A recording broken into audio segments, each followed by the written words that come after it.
7:38, a groundbreaking advancement in the fight against Alzheimer's disease has just been announced. The FDA has approved the first ever blood test for diagnosing this devastating form of dementia. The test is called Lumipulse. It promises a simpler, less invasive, and more accessible way to detect Alzheimer's early, offering hope to millions. Joining us now is Dr. Michal Schnaider Beeri, who is the director of the Herbert and Jacqueline Krieger Klein Alzheimer's Research Center at Rutgers Brain Health Institute. That is a mouthful.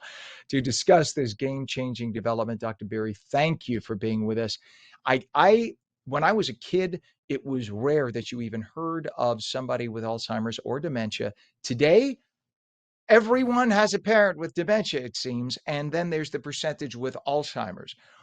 Why is this happening, and why is this FDA-approved blood test now being called the turning point in Alzheimer's diagnosis? I'll just fix you, and it's Michal, it's not Michael, although I forgive you because everyone gets confused.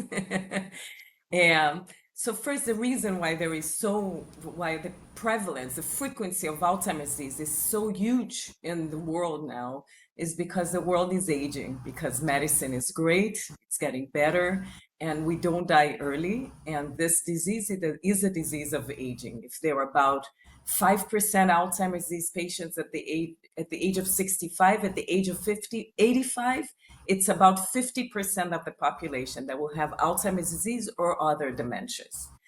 The reason why this is so important is the following.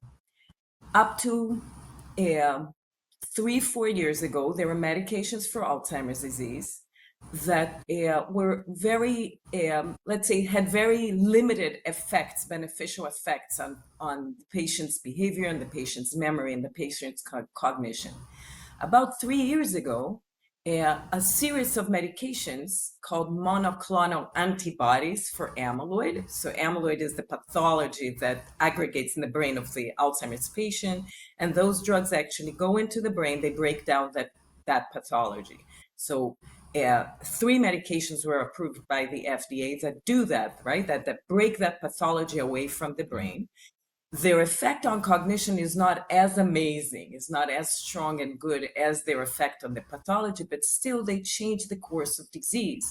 So if a person was planned to have a trajectory going down like this, now with those drugs, the trajectory is slower.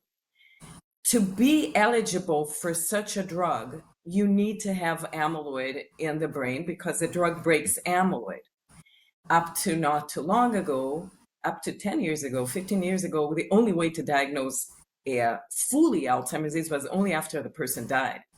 Now we developed certain tests that could measure in the cerebral spinal fluid if you have amyloid, and eventually also PET-CT, okay, which is a screening of the brain that you inject a tracer that goes, looks for amyloid, makes it shine, and then you know it's there and where it is.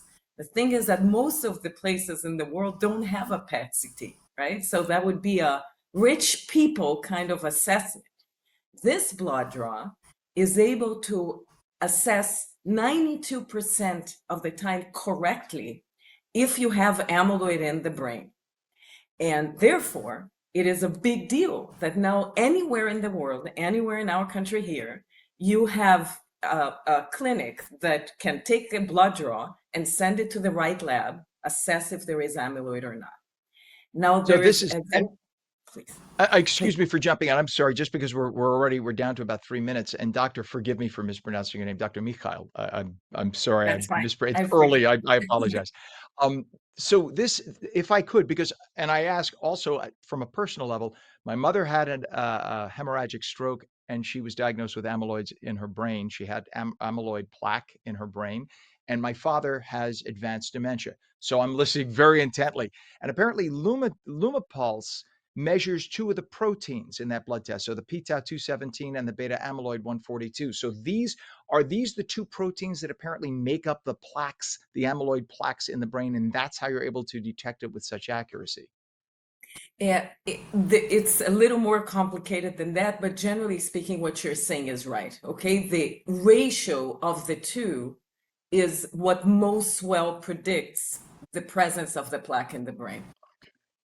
Okay. That's fascinating, and Yeah, this is a simple blood draw, so any doctor anywhere in the world could take this blood draw and then basically send it to a lab that can detect this with 91, 92% accuracy. That there are many tests today that don't have that kind of accuracy, so this is a game changer for it people with is a game Alzheimer's, for changer. wealthy or poor.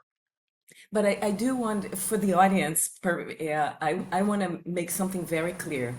This is good for people who have already some symptoms, okay?